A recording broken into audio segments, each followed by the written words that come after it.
tonight. The new generation of leaders is transcending the ancient conflicts, forging a future where the Middle East is defined by commerce, not chaos, where it exports technology, not terrorism. The Middle East rolls out the red carpet for Trump, but he means business. I will never hesitate to wield American power if it's necessary. We will have no mercy. The White House physician was telling White House aides that he might have to be in a wheelchair and serve in a wheelchair for his second term. The Biden book bloodbath rages on. The White House was lying not only to the press, not only to the public, but they were lying to members of their own cabinet. Why are you creating an expedited path into the country for Afrikaners but not others? Because they're being killed. It's a genocide that's taking place that you people don't want to write about. The media loves migrants, except the white ones. We bring in a group of people who don't remotely qualify as refugees, but they are white. Plus,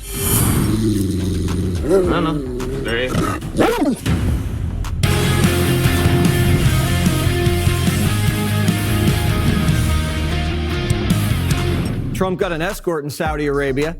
Not that kind. A military escort from the Saudi Air Force. 47 kicking off his first major international trip of the second term. Usually presidents go to Canada, Mexico, or a NATO ally first. Trump picked Saudi Arabia because that's where the money is. The Saudis rolled out the lavender carpet. Over there, lavender is a symbol of generosity. It represents the blossoming wildflowers in their deserts. Trump, right on cue, rocking a lavender tie to match. The Saudi crown prince breaking protocol and greeting Trump personally on the tarmac. Usually they send an underling. Trump got a handshake. Remember, Biden gave the prince a fist bump after calling him a pariah, then begged the kingdom to pump more oil. And the prince was like, sorry, Joe, not happening. In Saudi Arabia, to quote the great Lil' Kim, it's about money, power, and respect. That's Trump's language. A traditional welcome coffee ceremony followed, but POTUS isn't a coffee drinker. So they gave him a cup and he held it like it was poison. Trump over-caffeinated. Can you imagine? They should have just given him a Diet Coke.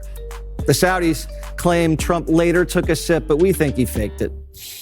The coffee ritual symbolizes hospitality, friendship, honor, and respect. Back in the beast, dozens of Arabian horsemen holding American and Saudi flags escorted him through the streets. In Saudi Arabia, horses represent beauty, nobility, and pride, whereas in America, they're just another thing we bet on. Then the honor guard welcomed the president, each holding golden swords. The Arab swords stand for justice, strength, and sovereignty in Saudi culture. But the most meaningful symbol of all, a mobile McDonald's truck. The way to a man's heart is through his stomach. But Trump didn't grab a Big Mac. He had other lunch plans. The Saudis hosted the whole cabinet, plus American business titans at the royal court. On the menu, miso beef with fermented vegetables and bacon crumbles to start. Main course, grilled black Angus and silky potatoes. And an extra virgin olive oil parfait with strawberry salad for dessert. But they barely had time to eat. They were too busy cutting deals. We have the biggest business leaders in the world here, and they're going to walk away with a lot of checks for a lot of things that you're going to provide. And in the United States, it's probably 2 million jobs that we're talking about. Executives from Coca-Cola, Citigroup, IBM, Delta, United, BlackRock, Google, and Amazon all in the desert with Trump. Also, Musk was there. Big balls stayed in D.C. to watch the fraud. But 47's the main attraction. He managed to shake every hand in the kingdom. If you were a Saudi citizen, you probably shook his hand. After a record rope line, the prince drove the president around in a golf cart before dinner, then played Trump's favorite song.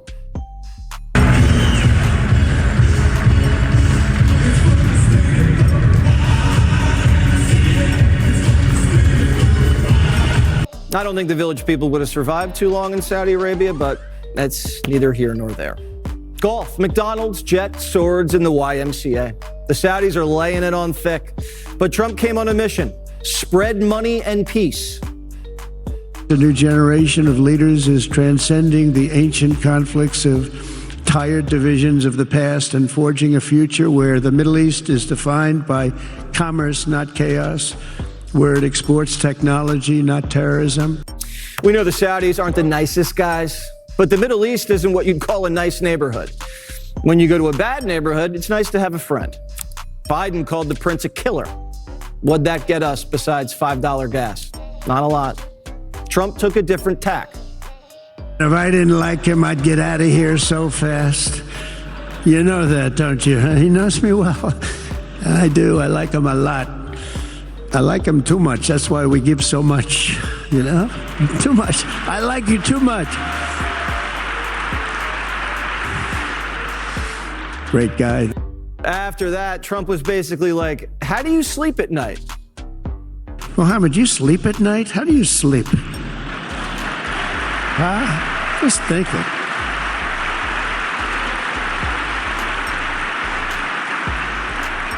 What a job. He tosses and turns like some of us. Tosses and turns all night. How do I make it even better all night? It's the ones that don't toss and turn. They're the ones that will never take you to the promised land, won't they? But you have done some job. The point of the trip is to tell the region, let's make money, not war. Nobody wants their legacy written in blood. Put down the sword and take out the checkbook.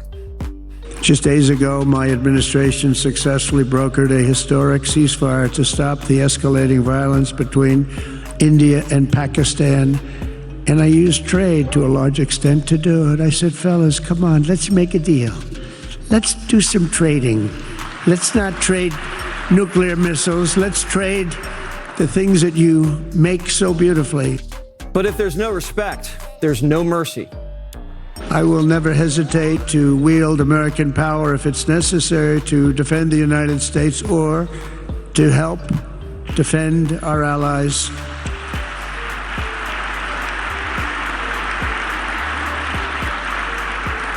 And there will be no mercy for any foe who tries to do us or them harm.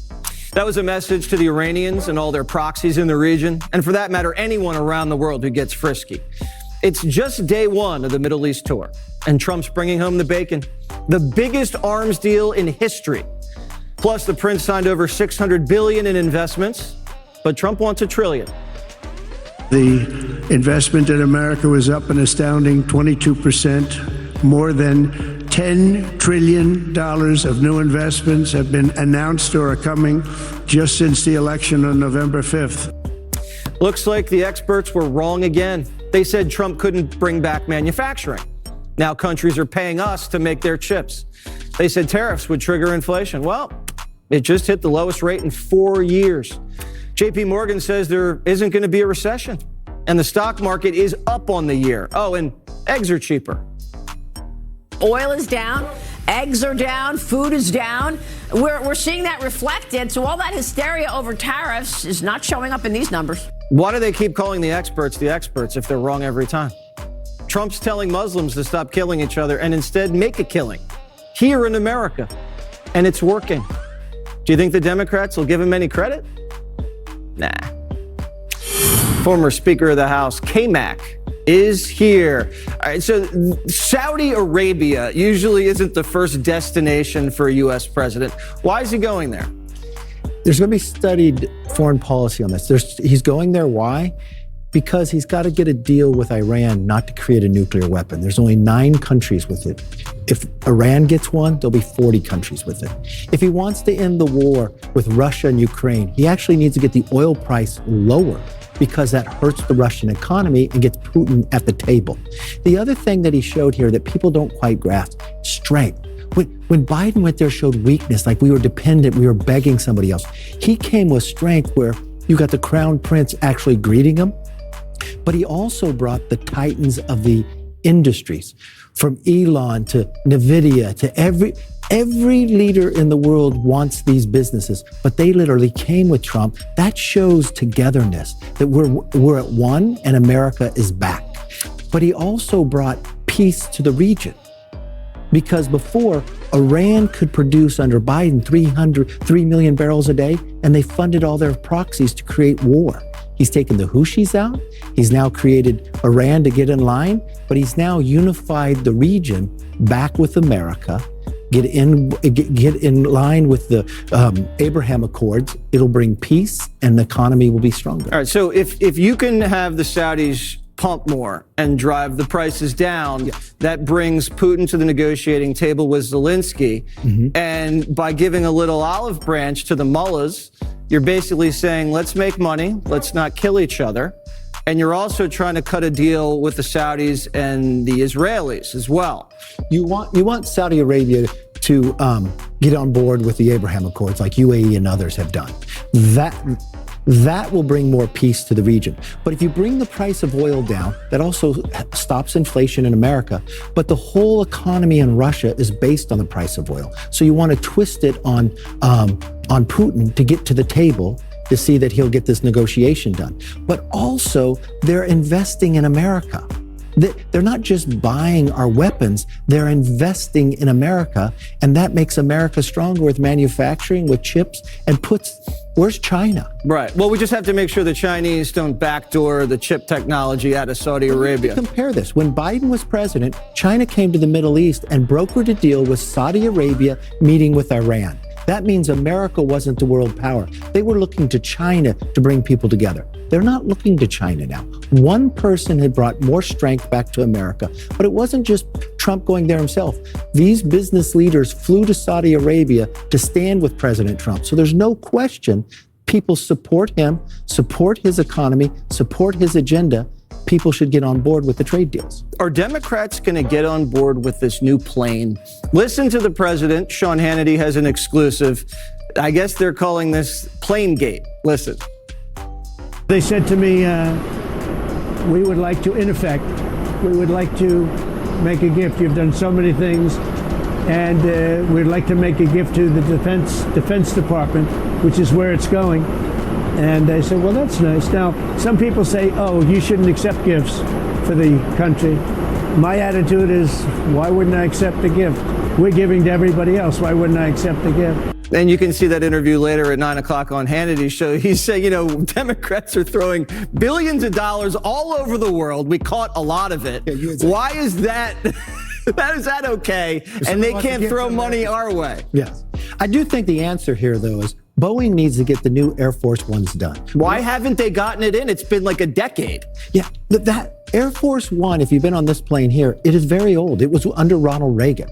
I mean, the process in there is old. So we ordered new planes. Congress voted on it in President Trump's last administration. Now they're telling him it won't even be done until after he's gone now. Well, that's only if he doesn't serve a third term. Then he'll have the plane. He totally trolls you. No, what needs to be done is get that plane done. So this is leverage. This is flirting with the Saudi jet. So Boeing gets its act together and rushes this job through. I think this is one more time President Trump trolls you where you're sitting there thinking, oh my God, and he gets what he wants. He's going to get the Boeing to get the Air Force One done early, or I'll take this one. All right, well, Rand Paul said he wouldn't fly on the Qatari jet. He said he'd walk to Mar-a-Lago. But he said he would not get on that plane. I'm not sure Rand Paul would be invited. After last night's show, you're right. Yeah. All right, Kevin, good to see you. Always good to see you.